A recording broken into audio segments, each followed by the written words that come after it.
Well, thank you very much. Pleased to be here at this important and interesting conference. I'm acutely aware of the fact that I am the only barrier at this point in time between you and lunch, and hence I will try to be interesting and perhaps even provocative. But what I'm going to do is to start in this exploration of an economic perspective on climate change policy. I'm going to start with a story. I was flying, taking off out of Boston a while ago, and the gentleman sitting next to me wanted to talk. Now, you may have noticed what I've noticed, and that is there are two kinds of people who seem to fly: those who like to have conversations with perfect strangers, and then the rest of us. So I'm very much in that second category. In fact, if my wife was here, she'd probably say I don't like to have conversations with anyone, even friends. But so I travel with a book as and some work as a defense mechanism to prevent this. But he persevered, and he sought to start the conversation the way Americans do. It's a question that in American parlance is quite common and polite. He said, "What business are you in?" And I didn't pause, but I did something very foolish. I told the truth. And I said, "Well, I'm an environmental economist." And he looked at me. And I looked at him. I mean, he really wanted to chat, but he didn't follow up. He didn't say anything else. And this went on for an interminably long time until I finally recognized that the reason he wasn't following up, the reason he wasn't saying anything else to me, was that he had just concluded that he had met a living, breathing oxymoron. An internal contradiction, right? It's either the economy or the environment. It's either economics or environmentalism. So what does environmental economics even mean? So I'm going to claim that at a minimum, environmental economics is not oxymoronic. In fact, I'm going to claim much more than that. But the basis of that claim is twofold. The first is that the causes of environmental problems in a market economy are economic. Environmental problems, whether it's emissions of some pollutant, whether it's mercury or lead or carbon dioxide, those are the unintentional consequence, not the desired consequence, the unintentional consequence of market activity by producers or by consumers. That's what economists call an externality. This is not the economics of the left. This is not the economics of the right. This is economics that is taught at every university, from Southern Methodist University to Harvard, from Florida to Washington State. Conventional old economics. The consequences of environmental problems, on the other side, also can have important economic dimensions. So if you've got a situation in which the problem, environmental degradation, is caused by the economy and it affects the economy, then surely an economic perspective can be helpful. In fact, I would say it's essential. An economic perspective is going to be essential to really understand those environmental problems in a way that you're capable of designing solutions that are effective, that are economically sensible, that is, we're not wasting money on them, and therefore, if they are economically sensible, stand a chance of also being politically pragmatic. Now, with that as sort of a premise, let me just lay out very basic terms, what I would call the basic economics, which takes us to the basic geopolitics of global climate change. Okay? The first thing to recognize is that this is a global commons problem. There's a very important reality of atmospheric chemistry here, and that is it doesn't matter where these greenhouse gases come from, carbon dioxide, methane, and chlorofluorocarbons. It doesn't matter where they come from. They uniformly mix in the atmosphere. So it doesn't matter if a little bit more of CO2 comes from Dallas or Beijing, its effect is the same. That's what a global commons problem is. Now, why is that so important? That means that any jurisdiction that decides to take action, such as Europe, for example, which is taking very serious action on climate change, that jurisdiction will incur all of the costs, but the benefits of its action, i.e. reduced damages, are spread globally, so it only gets a small part of the benefits. It incurs all of the costs, but it only gets a small part of the benefits. And that means that for virtually any jurisdiction, the benefits it reaps from its actions are going to be less than the costs it incurs as a result of taking those actions, even though it might be that the global benefits are greater, perhaps vastly greater than what the global costs are. That's what economists describe as a ultimate common property resource, which leads to what economists refer to as a free rider problem, because it's therefore an incentive for everyone else to leave it up to someone else to take the action, because you're going to get the benefits anyway. It's for that reason that, unlike a lot of other environmental problems that can be well dealt with and have been dealt with so successfully, they can be dealt with on a national basis. Some environmental problems can be dealt with better on a state basis. Some can be dealt with better on a city or town basis. But climate change, because of the global commons nature of the problem and the free rider issue, requires international cooperation. Not necessarily global cooperation, as you'll see, but international cooperation. And it's also why the highest levels of effective governments have to be involved then in the process. And the highest levels of effective government in the world, with the exception of Europe, are national governments. That's the highest level of government. So I'm going to start out by saying a few words, therefore, about the economics of national action, although my main message is really going to be looking at the international dimensions of this problem. So the national context. The first thing to say in terms of looking at this problem from an economic perspective is that most economists favor market-based policy instruments for this issue. In fact, for virtually all environmental issues. Now, there are two questions that come up. What is a market-based policy instrument for environmental protection, and why is it that economists tend to favor these? So first of all, what they are. So market-based policy instruments are approaches of government that work through the market rather than against it, that they provide incentives to firms and therefore flexibility to firms in terms of how they're going to comply. And the result is we get the least costly solution to the problem. Now, in the context of climate change, what are those market-based instruments? Well, for the most part, they're twofold. There's some minor ones, but for the most part, they're twofold. One is our carbon taxes. That would be a tax on the carbon content of the three fossil fuels proportional to the carbon content. It would largely turn out to be a coal tax, essentially, as you can probably picture. And the other is carbon tradable permits, which nowadays are called cap and trade. Yes. Cap and trade. First thing to recognize is that cap and trade, from the perspective of private industry, is vastly less expensive than a carbon tax, because in the case of cap and trade, industry is only paying for its abatement, reducing emissions, whereas in the case of the carbon tax, it's paying to reduce its emissions, plus it's paying this tax, this transfer of money that goes from the private sector to the public sector. Now, why is it that this approach is favored by economists? It's not because of ideology. It's not because of the phrase free market. It's for very simple, pragmatic reasons. The first, there is no other feasible approach. And when we talk about climate change, just think about CO2 emissions. It's not if we were trying to reduce arsenic in drinking water or lead getting into the air or any other pollutant you can name.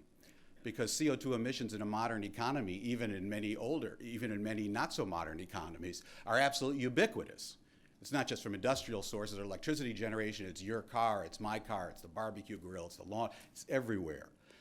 So trying to do it through a conventional standards approach, what's called command and control, technology standards, performance standards, is simply infeasible to do it.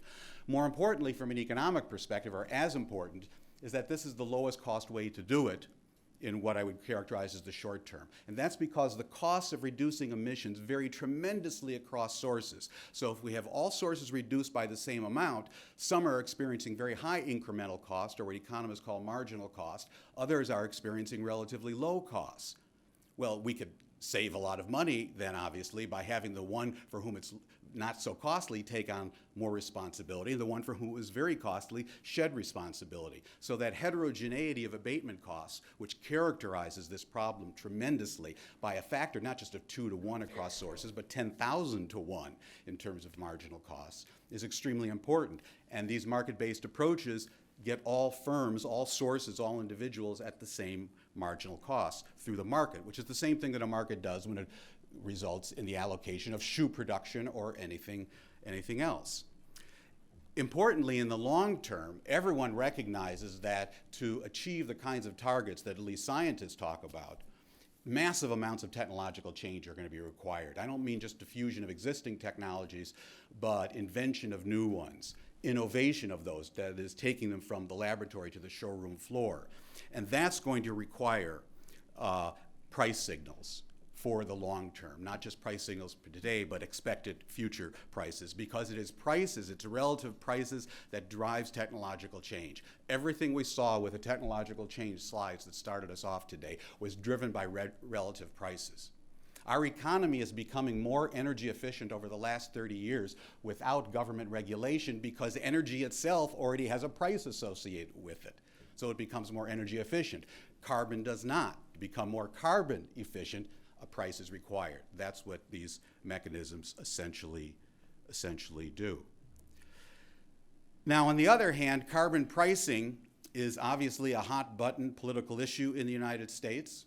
Why is it? Well, from a political economy perspective, one of the reasons is that these market-based instruments have a characteristic that to economists is very attractive, but politically is anathema, and that is they make the cost transparent. That's why these mechanisms work, because they make the cost transparent to everyone. But of course, that's the worst possible thing if we're talking about the political process. So the result is we frequently use, and we have used, going back to the first Earth Day in 1970, we've used command and control technology and performance standards that are very, very costly because the costs are hidden. When you go in to buy an automobile, although the efficiency of that automobile was affected not by the price of gasoline so much, it was mainly affected by something called corporate average fuel economy standards, which is a standards approach the government uses. You don't see on the sticker on the side of the car anything about the fuel efficiency, right? Well, actually, several $1,000s of the cost of that car are due to the government regulations that led to the greater fuel efficiency of the car, mainly by using lighter materials, essentially. So people think it's free. If you try to accomplish the same amount through a tiny gas tax, I don't need to even finish the sentence. Okay. So because of this, cap and trade mechanism is easily associated with the T word. Indeed, in Washington, it was successfully demonized as cap and tax. And this is where I find a tremendous and actually a very sad irony that I want to share with you. Because cap and trade mechanisms were pioneered first by President Ronald Reagan. During his administration, when in a slug-out battle with Democrats in the Congress and with environmental advocacy groups, they used a cap and trade mechanism to get the leaded gasoline out of the market in the United States. It saved $250 million per year to refineries. Virtually all of that passed on to consumers in terms of a lower price of gasoline.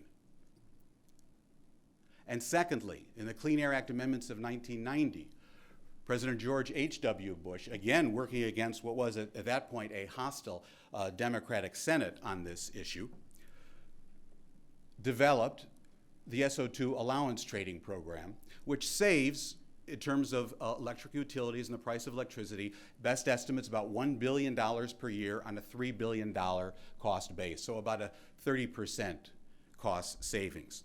And then more recently, President George W. Bush attempted to put in place the Clean Air Interstate Rule, which used cap and trade for a whole set of pollutants. Unfortunately, that was subsequently invalidated by the courts. So my view of what has come to be the conservative perspective on the phrase cap and trade is that it is collateral damage in the battle against climate change policy. So there may be the legitimate reasons why you or whoever is opposed to climate change policy. Maybe you don't believe the science. I think you're wrong, but I think 99% of the scientific opinion thinks you're wrong, but okay, we can have that debate. Or what's even more credible is you recognize the science, but you don't think it makes sense for the United States to put in place a climate policy when China, India, Brazil, and a set of rapidly growing economies are not doing anything, and they're going to eat our lunch. And that's an economic discussion, and I think you've got a good point there. But if something is going to be done, then surely one would want to do it in the most flexible way. And the unfortunate irony here is that this fundamentally Republican, fundamentally market-based mechanism of cap and trade, which has been used successfully in the past, it's going to come up in the future for some other environmental problem that you do want to deal with. And maybe it won't be climate change. Maybe it's going to be arsenic in drinking water. Maybe it's going to be lead that's still in the economy. And this instrument will have been tarnished, and it won't be available. And therefore, what will happen? We'll use command and control approaches, technology standards and performance standards, which will greatly increase cost to private industry and to the economy as a whole. And that's a tragedy that I hope that I'm wrong in saying that that may come about. In any event, as a result of the politics that currently stand on climate change policy, it's clear that there won't be a climate pricing policy before 2013, and even then, it's very unlikely that there will be in the United States. But as I said at the beginning, it's really the international dimensions that are most important. So I want to turn to the international dimensions and spend the rest of my time talking with you about those, because they really are key, because it's this global commons problem, and one nation on its own cannot really deal with it, despite what the Europeans seem to think. So the international domain. The first thing I want to do is to place the climate negotiations themselves into what is really, I think, a scientific and an economic perspective. I hate to mention baseball because coming from Boston, this is not a pleasant time of the year in this season. But given that I'm in the Dallas-Fort Worth area, this is obviously a very pleasant topic to think about baseball. I wish you luck tomorrow. There's a cliche that we all hear about 2 weeks into the baseball season in April. And some team is doing really terribly, and the press goes into the clubhouse, and they say, oh, this is horrendous. And then a player says, don't worry about it. 162-game season. The baseball season is a marathon, not a sprint. Don't worry about the short term.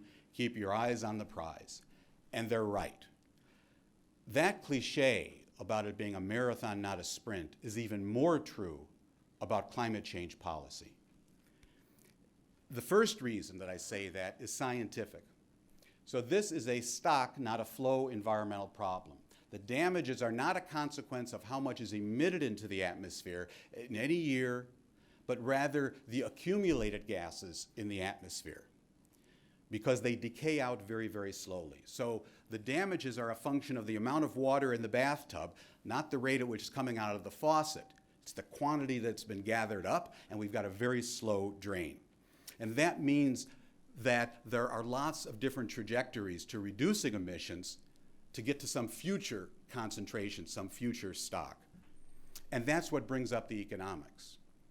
Because all of the economic analysis that I've seen or participated in, save one, so this is except for one that was done in Europe, but every other one, so I'm talking about hundreds of analyses, all of them indicate that the cost-effective path to reducing emissions is a gradual ramp up in target severity. So in other words, the severity of the targets at first being similar to business as usual and then gradually getting more ambitious over time. And the reason is to avoid premature and unnecessary obsolescence of the capital stock. And by premature obsolescence of the capital stock, what I mean is that an intelligent, economically sensible climate policy does not require you to close down a coal-fired power plant tomorrow. It doesn't confiscate your car and tell you to go buy a Prius tomorrow.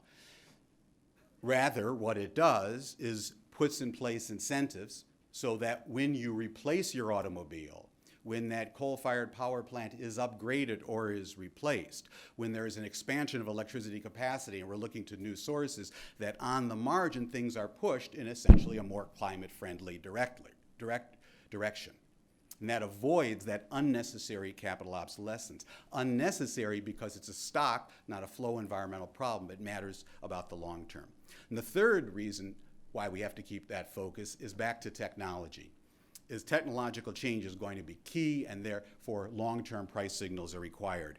And fourth and finally, administratively. So I've been involved in the negotiations, and I've been involved with 3 White Houses now, I guess 4 White Houses of both parties on this issue. And what's become clear is that the situation with climate change is very much like the situation the world was in 1945 when representatives of the world got together in Bretton Woods, New Hampshire, and eventually created what is now the system of international trade under the WTO, as well as the International Monetary Fund and the World Bank.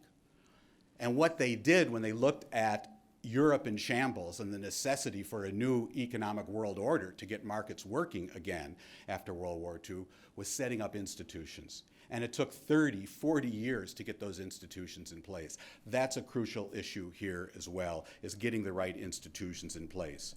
Because as you'll see, the UN in its current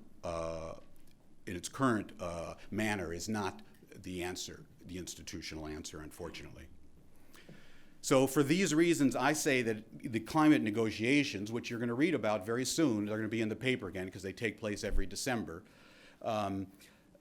are going to be an ongoing process, that we shouldn't think about it as if, is the problem going to be solved in this negotiation or that, any more than you think that we're going to eliminate the need for trade negotiations. They will always be with us.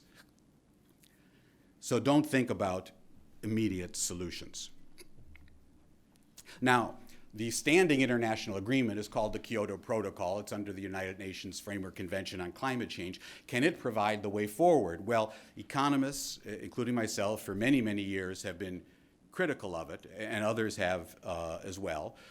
The first problem is that the costs are much greater than need be, mainly because of the fact that only a limited set of countries take part in taking on targets and responsibilities under the agreement, what are called the Annex 1 countries, which are essentially the OECD countries, which are essentially pretty close to being the industrialized countries.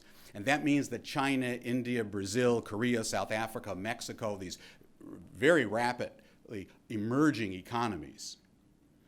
Think of China, 8% sustained economic growth. The size of the economy doubles in less than 10 years over and over again, as we saw earlier with what's happening in terms of technology diffusion there. That those countries are off. They don't have responsibility.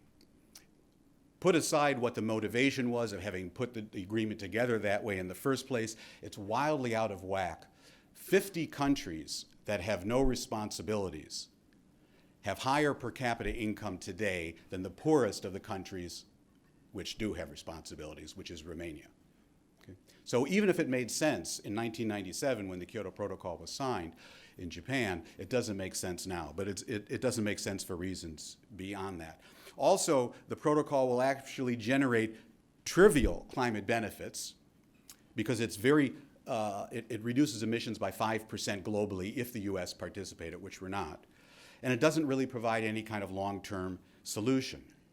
And ironically, even though I said that it's not sufficiently ambitious for the problem, the short-term targets are actually excessively ambitious. Why? Because they don't use that time path of gradual ramp-up. And in particular, they would be excessively ambitious and costly for one country in the world.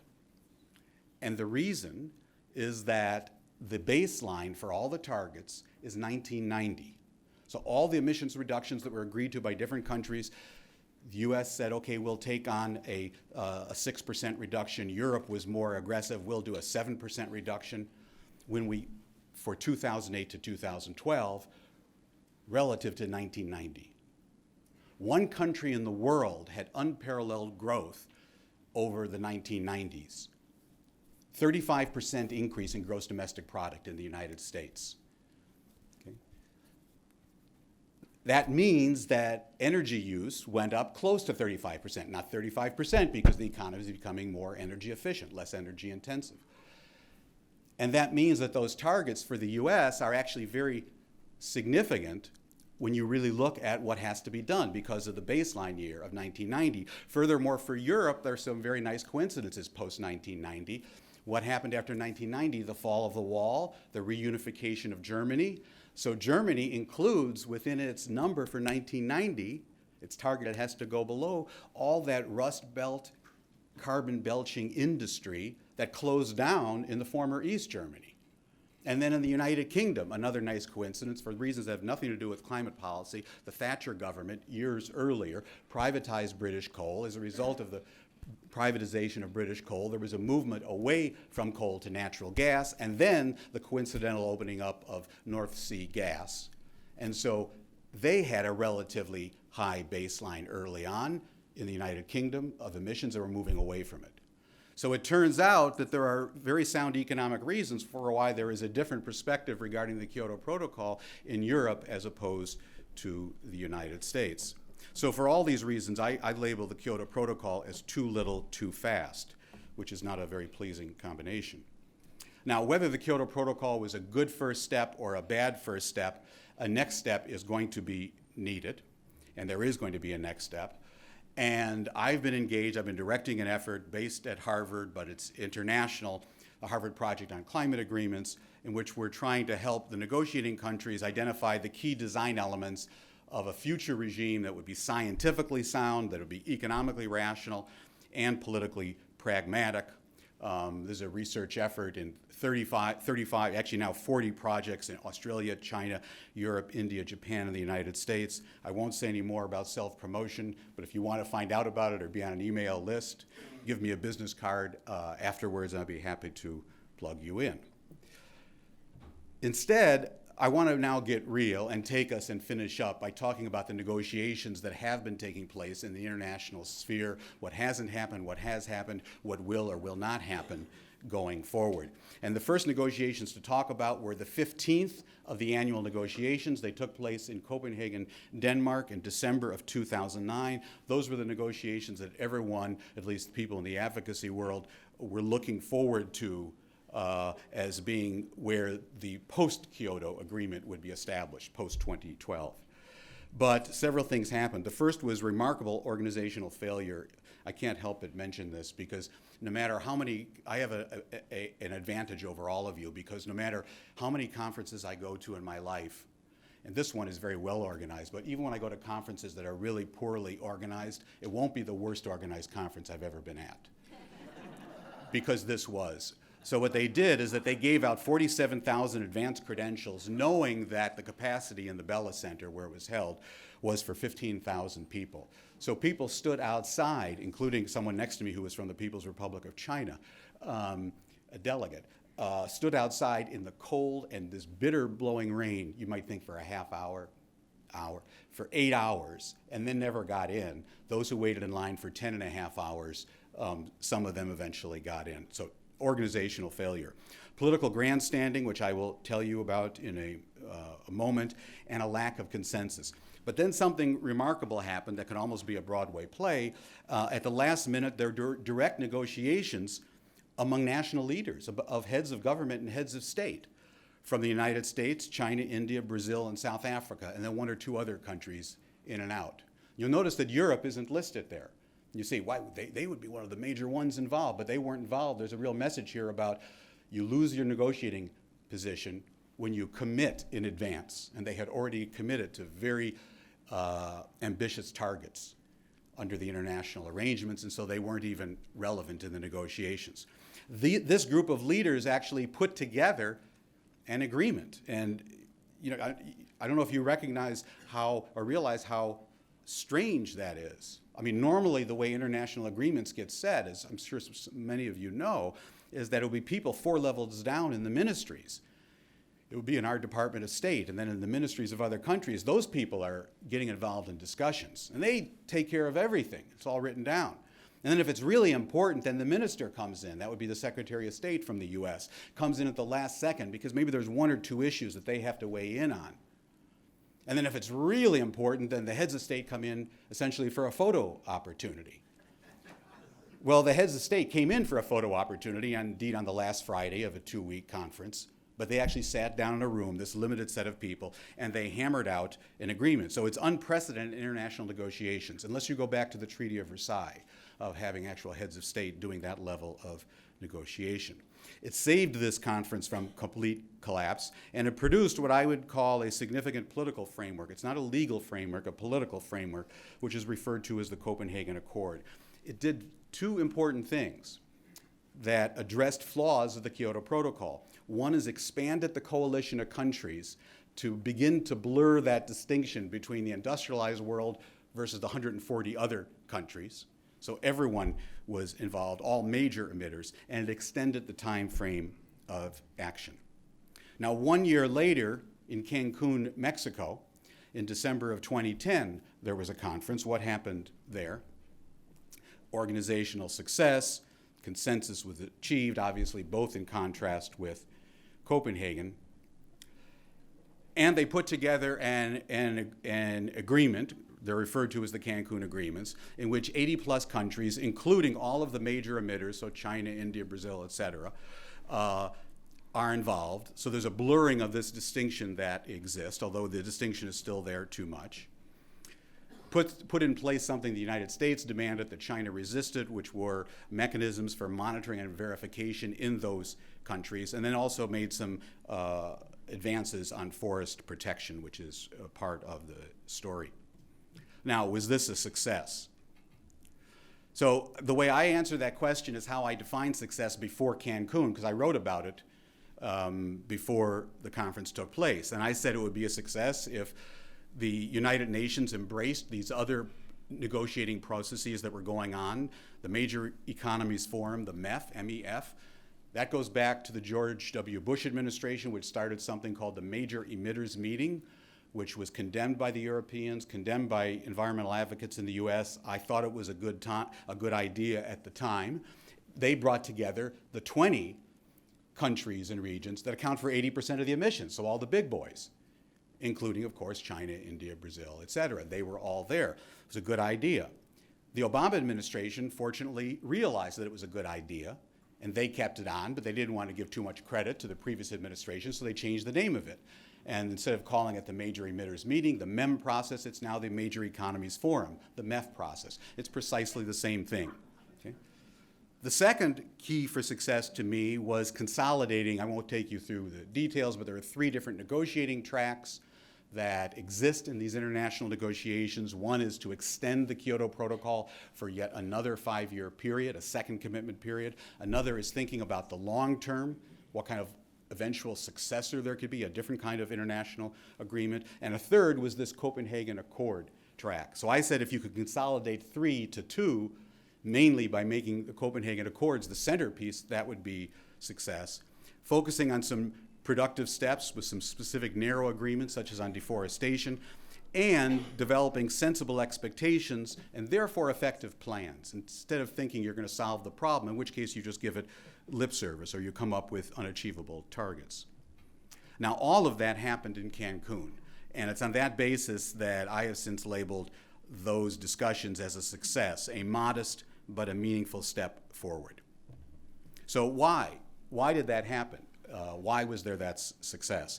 And the answer, it's not terribly pleasing for an economist or perhaps even for an academic in general, because the answers aren't so much structural as rather a series of coincidences, largely due to who the individuals were who were involved. So the first thing is that the Mexican government, through very careful and methodical planning over the previous year and a half, were extremely well prepared. And they were very, very skillful in presiding over the talks. So a year earlier, remember when the Copenhagen talks I said had failed and had collapsed, Danish Prime Minister Rasmussen, and I should emphasize, this is not the former Danish Prime Minister Rasmussen who is now head of NATO. Rasmussen is like Smith in Denmark. So it's a different Prime Minister Rasmussen who is about to also become a former Prime Minister Rasmussen, I understand. At the very end, of the Copenhagen talks, he allowed objections from 5 very unimportant countries in terms of climate policy, namely Bolivia, Cuba, Nicaragua, Sudan, and Venezuela, to derail the talks. And I can't help but mention another irony, is that when they did so with some impassioned speeches, look at the list of those countries, they did it by accusing the United States and other countries of undemocratic moves in the conference. And that was because they had gone off in this side room, just the large countries, to work out a deal. On the other hand, in Cancun, Mexican Minister of Foreign Affairs, Patricia Espinosa, who was presiding over the closing session, she took note of the same objections. Indeed, from Venezuela and Nicaragua, the exact same objections came up. From Cuba, the last minute, there are all these objections. And the United Nations operates, if you don't put in place or any specific negotiation, you do not decide on a specific voting rule, the default voting rule is consensus. Those are that's in the UN General Assembly rules. Okay, and therefore, because in the climate talks they've never decided on a voting rule, the default voting rule has always been consensus. So at the last minute, there are 4 dissenting votes. No, we don't want it. There can't be an agreement. And she says consensus does not mean unanimity. We agree. Put down the gavel. That's leadership. And the result is that the Cancun agreements were adopted. A second factor was that China and the U.S. displayed a tone of civility that set the standard for the conference. Now, this wasn't new for the U.S. The U.S. had essentially had a tone of civility in previous conferences, but China had not. And China, as one delegate of another country said to me when I was there in Cancun, it looks like the Chinese are on a charm offensive because they were just going to be really good. And I think the reason is that just as many people would say that the 20th century was the American century, to use Ronald Steele's book about Walter Lippmann, the title, many people, and I think the Chinese think, that this may be the Chinese century and they want to be leaders and participants in international negotiations. And that may have been the cause of this tone of civility, not necessarily a change of perspective on the climate change policy issue itself. And third, there was pressure from a surprising source, these 140 developing countries, so-called developing countries, many doing, growing very, very rapidly, obviously. They were worried that if Cancun didn't produce some success, that this UN process itself would fall apart. And they like the UN process because, remember, under the UN process, the Kyoto Protocol is the centerpiece, and that's an approach that gives them benefits but no responsibilities, no costs, because it's only the industrialized countries. So they don't want the process to fall apart. And then finally, to give credit to one other individual, really pragmatic leadership from the new executive secretary of the UN Conference on Climate Change. Her name is Christiana Figueres. She's from Costa Rica, but has spent her life in Washington, D.C. as a diplomat, and understands both worlds, or has feet both in the industrialized world and the developing world. And realism finally eclipsed idealism in the discussions. And she recognized that some incremental steps in the right direction were better than acrimonious debates over targets which were fundamentally not achievable. So finally, the path ahead. As I said, you're going to start to hear about this soon. In fact, while I've been here on my BlackBerry, I've had 3 or 4 reporters trying to contact me because they're all going to start writing stories now, because at the end of November, beginning of December, in Durban, South Africa, will be the annual climate negotiations. This is the 17th of these. So what's the path ahead? So the first one thing that's going on would be to define the institutions and the rules under what I described previously, these Cancun agreements, which have some positive attributes to them. Unfortunately, in the last 6 to 9 months, we've seen backtracking by the Chinese and others away from that, so that's less clear. But in addition to that track, something that's vastly more important to most of the countries there, particularly to 140 of them, are the negotiations over a second commitment period for the Kyoto Protocol. The Kyoto Protocol governs actions over 2008 to 2012. And this has been punted year after year after year. It's been put off and put off, but it can't be punted any further, because if they don't make a decision this year, then given that then the agreement has to be ratified, that takes at least 18 months. It wouldn't be in place, quote unquote, in time. So keeping the Kyoto Protocol going for all the reasons that I've tried to suggest to you are very important to developing countries. But the question is a second commitment period really feasible? The US is not a participant, right? We didn't ratify the Kyoto Protocol. Japan, Russia, and Canada have announced formally that they will not take up targets under the second commitment period. I should comment on Canada, because unlike the United States, which again, we didn't ratify the Kyoto Protocol in the Senate, Canada took the moral high ground. They ratified the Kyoto Protocol. They're going to miss their target by 35%, right? And the same, and Japan will not meet its target, and Russia had tremendous headroom because of its economic collapse, so its target is essentially a non-target, but none of them will participate. Australia is very unlikely to participate. As you probably know, Australia has an exceptionally trade-sensitive economy. Trade is a much larger share of their GDP than it is for the other industrialized countries, so they are very unlikely to participate. They're very worried about their comparative advantage in producing carbon-intensive goods and services vis-a-vis their competitors, essentially in Korea and China in the Pacific Rim. So the question becomes, is Europe on its own credible or even feasible? So my view, my prediction, is that the talks in Durban are going to be dominated by debates on this highly contentious issue. And so despite the weather and the fact that Durban is very similar to Cancun in that regard, I think that Durban is going to resemble Copenhagen more than Cancun, which is not a positive prognosis. Finally, I went through a lot of material. If this is new to you, then I'm sure much was confusing. So I will encourage you that if you don't have time now to ask a question, or I don't answer it to your satisfaction, I encourage you to go to the Harvard Project on Climate Agreements, the Harvard Environmental Economics Program, or like every other academic in the room, you can go to my own website, because just like them, everything I've written since I was in kindergarten is available as a PDF file for downloading. So, and then finally, let me say, so I don't forget, if you want to be plugged in and to learn more about any of this, just please give me a business card afterwards. And with that, I thank you very much.